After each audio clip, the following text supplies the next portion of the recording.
Hello guys, welcome to my YouTube channel. मेरा नाम निधि है और आज हम वीडियो करने वाले हैं एम्बाल्मिंग के बारे में। तो इस वीडियो में हम एम्बाल्मिंग के बारे में कम्प्लीटली डिटेल्ड एक्सप्लेनेशन पढ़ेंगे। तो आइए वीडियो को शुरू करते हैं। सबसे पहले हम देखेंगे कि डेफिनेशन क्या होती है एम्बाल्मिंग के बारे में।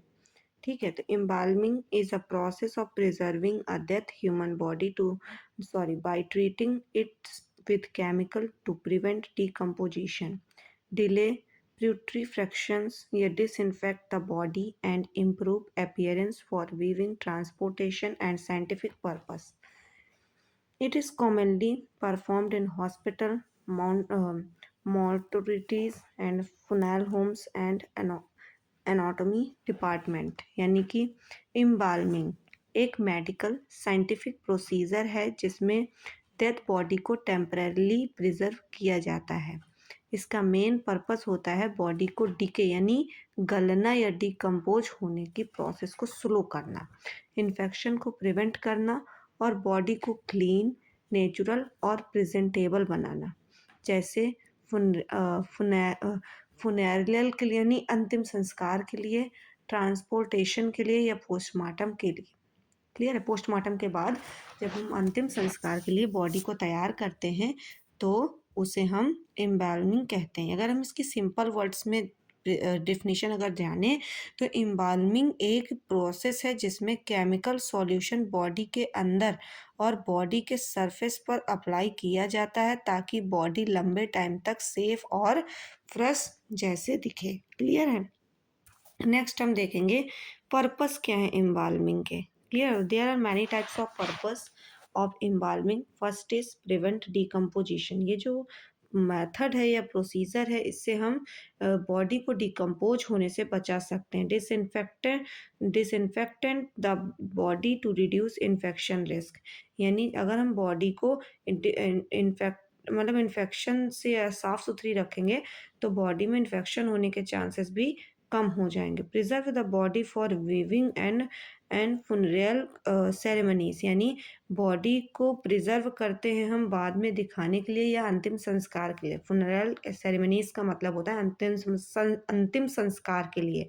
Make the body safe for transportation over long distances.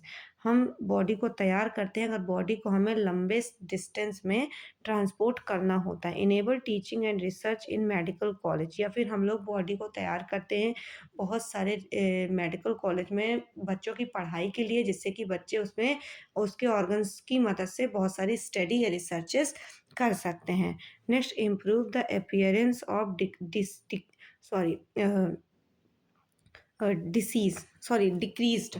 यानी कि इसके मदद से ये हम लोग अपीयरेंस करते हैं, इम्प्रूव करते हैं कि बॉडी डिक्रीज यानी कि ऑर्गन डोनेशन के लिए है या नहीं है। क्लियर है?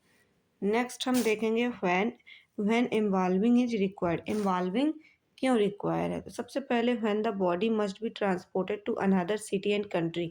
यदि बॉडी एक जगह से यानी एक स्टेट से दूसरी सिटी में या दूसरे देश में हमें ट्रांसपोर्ट करवानी है तो इसलिए हमें एम्बाल्मिंग करनी चाहिए। When funeral rites are delayed.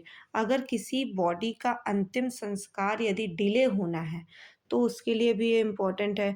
For medical and anatomy teaching. Next, ये जो मेडिकल कॉलेजेज है जहाँ पे बच्चे डॉक्टरी की पढ़ाई या पैरामेडिकल्स की स्टडी करते हैं, नर्सेस की तैयारियाँ करते हैं, नर्सिंग की तैयारियाँ करते हैं, तो उनकी स्टडी के लिए भी हम लोग बॉडी को प्रोवाइड कराते हैं जहाँ पे बच्चे ईजिली सीख सकते हैं और समझ सकते हैं। Next, medico legal cases after postmortem के बाद भी हम लोग लीगल केसेस में भी इन लीगल केसेस में भी हम लोग बॉडी को एम्बाल्मिंग प्रोवाइड करते हैं। When body preservation is requested bye family. अगर बॉडी की प्रिजर्वेबल रखने के लिए अगर फैमिली की रिक्वेस्ट है तो भी हम एम्बाल्मिंग करते हैं। क्लियर है? नेक्स्ट है types of embalming. There are many types of embalming. First is arterial embalming. Clear है? आर्टियल एम्बाल्मिंग ये मेन और मोस्ट इम्पॉर्टेंट मेथड होता है। क्लियर है? इसमें क्या करते हैं हम बॉडी के एक मोजर आर्टरी, यूजुअली कैरोटिड या फीमोरल आर्टरी में इंजेक्शन लगाया जाता है। क्लियर है? इन्वॉल्विंग फ्लूड, इसमें हम लोग इन्वॉल्विंग फ्लूड आर्टरी के अंदर इंजेक्ट कर देते हैं, जैसे कि फ्यूमिलिन, मैनिट्रोल, डाइज या जर्मीसाइड्स, जो कि ब्लड वेसल्स के थ्रू पूरी बॉडी में सर्कुलेट होता है। साथ ही वेन्स के थ्रू ओल्ड ब्लड को रिमूव किया जाता है। रिजल्ट बॉडी के टिश्यू प्रिजर्व हो जाते हैं। क्लियर है इसकी मदद से। नेक्स्ट है हमारा कैविटी इन्वॉल्विंग। कैविटी इन्वॉल्विंग, इसमें हम लोग केमिकल इंजेक्ट कर देते हैं बॉडी कैविटीज़ में, जैसे कि chest, abdomen, to preserve internal organ को प्रिजर्व करना। इसमें क्या, अगर हम सिंपल वर्ड्स में जाने तो एब्डोमेन, चेस्ट कैविटी में जो इंटरनल ऑर्गन होते हैं जैसे कि लंग्स, हार्ट और डायफ्राम और भी बहुत सारे जो इंटरनल ऑर्गन्स है, लायनेक्स, पैरनेक्स, थॉरेक्स, ये सारी चीज़ें हैं जो उनमें हम लोग जो कैविटी बनती है, ठीक है, उसमें हम लोग एक केमिकल को इंजेक्ट कर देते हैं जिससे कि उनमें बैक्टीरिया ज़्यादा नहीं होते हैं। क्लियर है। इम्बाल्मर एक लॉन्ग नीडल जिसे हम ट्रोकर से, यानी इम्बाल्मर एक तरीके की लॉन्ग नीडल होती है जिसकी मदद से हम स्टमक, इंटेस्टाइन, ब्लैडर, लंग्स को पंचर करके फ्लूइड सेक्रेशन मतलब करता है। क्लियर है। नेक्स्ट, फिर इन कैविटी में स्ट्रॉन्ग प्रिजर्वेटिव केमिकल इंजेक्ट किए जाते हैं, जिससे क्या होता है, इसका रिजल्ट क्या आता है कि इंटरनल ऑर्गन से डिकम्पोजिशन और बाद ऑर्डर कंट्रोल यानी बैड स्मेल कंट्रोल हो जाती है। क्लियर है। नेक्स्ट टाइप है हमारा सरफेस इम्बाल्मिंग। क्या है, तो इसमें chemicals applied directly on wound, burn और डैमेज स्किन एरिया। यानी कि इसमें क्या होता है, सरफेस में अगर बॉडी के ऊपर एक्सटर्नल वुंड, इन्फेक्शन या इंजरी हो, जहां इन्फेक्शन पॉसिबल नहीं हो, वहां पर preservative gels, chemicals directly surface पर अप्लाई किए जाते हैं। क्लियर है। नेक्स्ट हम लोग देखेंगे hypodermic embalming. Fluid injected under the skin when arterial distribution is poor, यानी कि निडल और सिरिंज से टिश्यू के अंदर डायरेक्ट केमिकल इंजेक्ट किया जाता है। इसमें मोस्टली उन एरियाज में जहाँ फ्लूइड रीच नहीं हो पा रहा है, जहाँ मतलब जैसे फिंगर हो गए, टो हो गए, डैमेज एरिया हो गए, तो वहाँ पे हम लोग निडल की मदद से फ्लूइड को इंजेक्ट करते हैं। क्लियर है। इन्वॉल्विंग फ्लूइड क्या होते हैं, जैसे कि फॉर्मेल्डिहाइड हो गया, जैसे हम लोग फ्यूमिलिन बोलते हैं, ये भी एक तरीके का प्रिजर्वेशन है। नेक्स्ट हम लोग मिथेनॉल इंजेक्ट कर देते हैं कुछ में, जो इस एक तरीके का स्टेबलाइजर होता है। नेक्स्ट ग्लिसरीन, जो एक तरीके का मॉइस्चराइज़र होता है। डाई क्या है, एक तरीके की नेचुरल कलर है जो कि स्किन को कलर मेंटेन करने में हेल्प करता है। और नेक्स्ट है डिसइंफेक्टेंट, तो जो कि जर्म डिस्ट्रॉय करता है। तो आप लोग याद रखिएगा कि हम लोग एम्बाल्मिंग करने में कितने टाइप के फ्लूइड यूज़ करते हैं। तो देयर आर 5 टाइप्स फ्लूइड का मिक्सचर हम लोग बना करके बॉडी पे इंजेक्ट करते हैं। कौन कौन सा, फ्यूमिलिन जिसे हम लोग फॉर्मेल्डिहाइड बोलते हैं, और मिथेनॉल जो कि एक तरीके का स्टेबलाइजर है, ग्लिसरीन जो कि मॉइस्चराइज़र है, डाई का मतलब होता है जो कि बॉडी के कलर में मेंटेनेंस में हेल्प करता है, डिसइंफेक्टेंट जो कि ब्लड को मतलब कि ब्लड के और स्किन के कलर को मेंटेन करता है। तो मैं स्लाइड दिखाना आपको भूल गई थी, तो आप लोग देख सकते हैं इसमें, जैसे कि मैंने बताया फॉर्मेल्डिहाइड जो कि मेन प्रिजर्वेटिव है, मेथनॉल जो कि आपको पॉलीमराइजेशन ऑफ फॉर्मेल्डिहाइड एक तरीके का स्टेबलाइजर है, समझ आया। नेक्स्ट है फिनॉल, या फिनॉल एक तरीके का डिसइंफेक्टेंट या प्रिजर्वेटिव है, प्रिजर्वेटिव है जो कि बॉडी को प्रिजर्व करने में हेल्प करेगा और एक तरीके जो जर्म्स उसके अंदर कैविटी में ग्रो हो रहे हैं उनको भी ख़त्म करेगा। नेक्स्ट है ग्लिसरीन जो कि बॉडी को मॉइस्चराइजर का काम करेगा। डाई जो कि नेचुरल स्किन कलर को मतलब मेंटेन करेगा। वाटर जो कि इन सब में डाइल्यूटेंट मतलब घुलाने का काम करेगा। क्लियर है। नेक्स्ट प्रोसीजर क्या है एम्बाल्मिंग का, जो कि हम स्टेप बाय स्टेप पढ़ेंगे। तो सबसे पहले हम बॉडी को प्रिपेयर कैसे करेंगे, तो कन्फर्म डेथ सर्टिफिकेट, अगर जिस व्यक्ति की डेथ हुई है उसका प्रॉपर डेथ सर्टिफिकेट होना चाहिए। फिर उसके सारे कपड़े हम लोग रिमूव करेंगे। Next, clean body with disinfectant soap, हम लोग उसकी बॉडी को डिसइंफेक्टेंट सोप से प्रॉपरली क्लीन करेंगे। नेक्स्ट हम बॉडी को सुपाइन पोजीशन या लाइंग स्ट्रेट पोजीशन प्रोवाइड करेंगे, जैसे हम सुपाइन पोजीशन बोलते हैं। नेक्स्ट हम लोग उसकी आइज़ को, उसके माउथ को प्रॉपरली क्लोज करेंगे, और उसकी अगर ब्रीड यानी जो उसकी ब्रेड आई हुई होगी तो उसको हम लोग सेव कर देंगे। क्लियर है।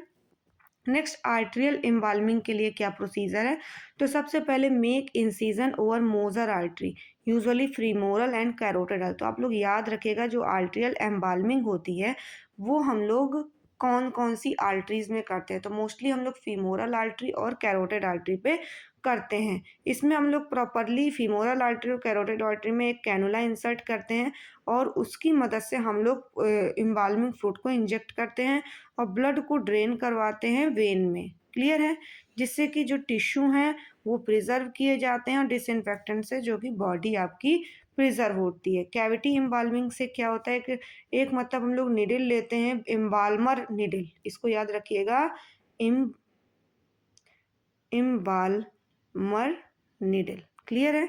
एम्बाल्मर निडल है जो कि चेस्ट या कोई भी कैविटी है वहाँ पे डायरेक्टली इंजेक्ट किया जाता है और वहाँ से remove the body gases and fluid, वहाँ से बॉडी गैसेस और फ्लूइड को बाहर निकाल करके इंजेक्ट किया जाता है कैविटी फ्लूइड, जिससे कि आपके इंटरनल ऑर्गन्स प्रिजर्व रह सकें। सरफेस एम्बाल्मिंग क्या है, apply chemical to open wound, injury, burn और स्किन ब्रेकडाउन। आप लोग अप्लाई करते हो डायरेक्टली इस केमिकल्स उन वुंड में यानी घाव में, इंजरीज में, जिसकी वजह से आपकी स्किन ब्रेक डाउन हो रही है। नेक्स्ट फाइनल केयर क्या करोगे, आप लोग वॉश करोगे उसकी बॉडी को दोबारा से। नेक्स्ट ड्रेस बॉडी नीटली, आप लोग उसकी बॉडी पे ड्रेसअप करोगे साफ सुथरी तरीके से। एंड अप्लाई प्रिजर्वेटिव्स और कॉस्मेटिक्स, आप लोग अप्लाई करोगे उस बॉडी के ऊपर प्रिजर्वेटिव्स और कॉस्मेटिक, जिससे कि बॉडी नीट एंड क्लीन और सुंदर दिख सके। नेक्स्ट वैप कर दोगे बॉडी को and place the body in coffin, और कॉफिन में बॉडी को प्रॉपरली रख दोगे। कॉफिन मतलब आप लोगों ने देखा होगा कि एक इस टाइप का बॉक्स आता है जिसमें आपकी बॉडी रखी हुई होती है, देखा होगा, सभी ने देखा होगा मूवीज़ में या किसी चीज़ में, तो उसे हम लोग कॉफिन बोलते हैं, जिसमें हम लोग डेड बॉडी रखते हैं। नेक्स्ट आप लोग को कितना टाइम लगता है ये सब प्रोसीजर अप्लाई करने में, मोस्टली 2 से 4 आवर का प्रोसीजर होता है। नेक्स्ट प्रिकॉशन क्या है, ड्यूरिंग इन्वॉल्विंग करते समय हमें क्या क्या अपने सेल्फ केयर के लिए प्रिकॉशन है, तो सबसे पहले हमें प्रिजर्वेटिव ग्लव्स का यूज़ करना चाहिए, मास्क का या गॉगल्स का। इंश्योर प्रॉपर वेंटिलेशन, यानी आप जिस जगह पे प्रोसीजर परफॉर्म कर रहे हो वहाँ पे प्रॉपर वेंटिलेशन होना चाहिए। हैंडल केमिकल केयरफुली, आप लोग जो भी केमिकल्स को उठा रहे हो और इंजेक्ट कर रहे हो बॉडी के अंदर वो आपके लिए बहुत ही हार्मफुल हो सकते हैं। मोस्टली फॉर्मेल्डिहाइड जो कि बहुत ही ज़्यादा टॉक्सिक होता है, ये मोस्ट सेंसिटिव आपका मतलब क्या है प्रिजर्वेटिव है, तो इससे आपको ज़्यादा हार्म हो सकता है, इसलिए आप लोग केमिकल्स को प्रॉपरली केयरफुली हैंडल करना बहुत ज़रूरी होता है। नेक्स्ट आपको जो इन्फेक्शन से बचने के लिए जो प्रोटोकॉल्स बने हैं कंट्रोल के लिए, उन्हें आपको प्रॉपरली मतलब मेंटेन करना है। नेक्स्ट क्या रोल होते हैं नर्स के मॉर्ट्यूरी स्टाफ के, सबसे पहले प्रिपेयर बॉडी, नर्स जो अटेंडेंट होगी वो क्या करेगी, बॉडी को प्रॉपरली प्रिपेयर करेगी, बॉडी की पोजिशनिंग को असिस्ट करेगी, प्रॉपर हाइजीन मेंटेन करेगी, हैंडल डॉक्यूमेंटेशन, जो भी डॉक्यूमेंट हैं उसके उनको हैंडल करेगी, काउंसलिंग करेगी उनके रिलेटिव्स की, ग्रीवरिंग की, एंड इंश्योर करेगी डिफाइंड ट्रांसपोर्ट, और कैसे उसको डिग्निफाइड ट्रांसफ़र करना है, ये सब सारी चीज़ों का इंश्योर करेगी। नेक्स्ट क्या है, लीगल एस्पेक्ट क्या है, लीगल एंड इथिकल एस्पेक्ट्स क्या है, तो सबसे पहले आपके लिए रिटन कंसेंट्स जो है वो आपके लिए बहुत ही ज़्यादा ज़रूरी है। क्लियर है। ज़्यादातर ये, लेकिन कुछ केसेस में एक्सेप्शन है, जैसे कि आपका मेडिको लीगल केसेस में। क्लियर है। इसमें आपका कुछ जैसे आपका कुछ अनदर केसेस हैं, उनमें आपके मेडिकल लीगल केसेस में आप लोग रिटन कंसेंट की नीड नहीं होती है।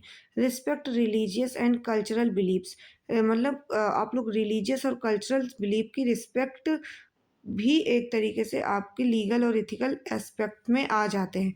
नेक्स्ट आपको डिग्निटी को मेंटेन करना है और कॉन्फिडेंशियलिटी को मेंटेन करना है। एडवांटेज ऑफ एम्बाल्मिंग क्या क्या है? प्रिजर्व बॉडी, बॉडी को प्रिजर्व करने के लिए फॉर डे 2 वीक्स में। प्रिवेंट इन्फेक्शन स्प्रेड, इन्फेक्शंस को बचने फैलने से बचाना। इम्प्रूव अपीयरेंस, मतलब अपीयरेंस को प्रॉपरली इम्प्रूव करना। ट्रांसपोर्टेशन को अलाउ करना और help teaching and research, teaching और रिसर्च से भी आपको ये हेल्प देगा। एडवांटेज क्या क्या है एम्बाल्मिंग के? तो ये टॉक्सिक केमिकल एक्सपोजर रिस्क हो सकता है इसमें। नेक्स्ट आपको एनवायरमेंटल कंसर्न में आपको एक तरीके से ये भी डिसएडवांटेज है, can not stop decay permanently, यानी आप इसको परमानेंटली डिले नहीं कर सकते हो। और कॉस्ट इनवैलिड, इसमें पैसा भी लगता है। तो आज की वीडियो में इतनी ही। यदि आपको एम्बाल्मिंग से रिलेटेड सारी चीज़ें कंफर्म हुई हों और इससे रिलेटेड सारे डाउट्स क्लियर हुए हों तो मेरी वीडियो को लाइक करें, चैनल को सब्सक्राइब करें, बेल आइकन को प्रेस करें और कमेंट में ज़रूर बताएं कि आपको ये वीडियो कैसा लगा है। Thank you.